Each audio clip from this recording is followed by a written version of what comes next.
Ooh, gimme. New obelisks are fun. Right, now we have two decks that I haven't gotten around to testing, but that I have built. One of them is Shidai Arcanysts. Most people are building Shidai and Mantra. I can't be asked to play Mantra, so here's an Arcanyst deck instead. This is pretty standard Arcanyst stuff. I searched Arcanyst and clicked on the good ones. And Chakri Avatar, who sucks, but I'm playing it anyway. So we have, creature-wise, we have Chakris, Mana Forgers, Scroll Bandits, Sparrowhawks, Four Winds, ×1, Kindling, ×1, Owl Beast, Blue Conjurer, and Trinity Wing. Nothing massively unconventional here, except maybe these two one-offs.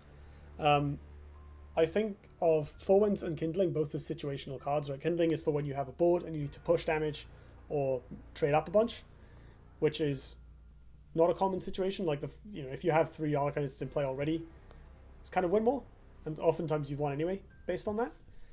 So she's relatively situational because sometimes she does a lot of work and other times she's a bit unnecessary, and she's fragile by herself. Four Winds is when you need a little extra healing or you need to shoot down artifacts. Again, as a 4/4, it's fragile by itself, so I don't like running more than one of it. And of course, it competes for slots with all the must-play Arcanysts. I do love my one-off cards. I very much do. Especially in, this deck has a lot of cycling, and you've got a chance of creating more of them in matchups where you need them off Blue Conjurer. So there's no real harm in having these one-offs. Like, it opens up space for playing to maximal. Yeah, it opens up space for maximizing consistency of the cards you really need, like Owlbeast Sage, Onyx Bear Seal, and so on. So spell-wise, we have Juxtaposition, 3 of, because it's amazing with all the Arcanysts, but especially Owlbeast. 3 Gatatsu, cheap trigger, cheap removal, really useful. 1 Mist Dragon. This card is good, but we have Sparrowhawks and Juxtapositions, making it less important. Phoenix Fire. 2 Killing Edge. Mostly because we have the Scroll Bandits. And I guess Owlbeast Sages. It's pretty good on cheap Arcanysts, Trinity Wings, and to make a massive Sage that can chow through the enemy army, but it's relatively situational. 1 is probably enough, but with Scroll Bandit it's so good, so 3 Onyx Bear Seal, because this deck is slow, so you need it, and a Twin Strike. So, like, again, the deck basically built itself. There's a few interesting tuning decisions that look a bit random considering I haven't played the deck, but are basically born out of playing Arcanyst Raver a couple of metas ago, so kind of the same deck, really. I have more Arcanyst options than you. What do you think of the Maeve I was telling you about earlier with an Arcanyst bent? I think I missed that. Arcanyst Maeve. Was that on YouTube?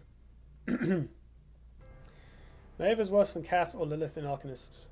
I think...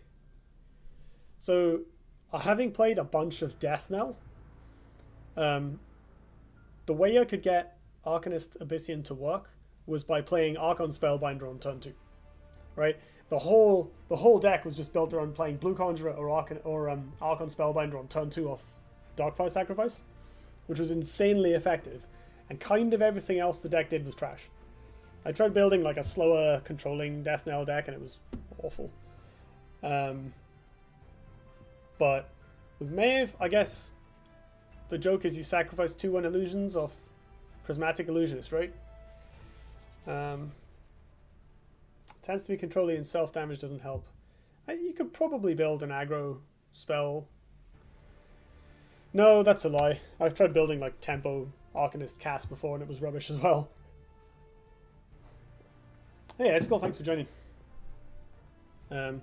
See, once you have Desolator and you're just malicing Desolator all the time, you don't need Arcanyst, right? That's a game plan in itself. That kind of is your mid-rangey combo. You don't need like Owlbeast Sage as well.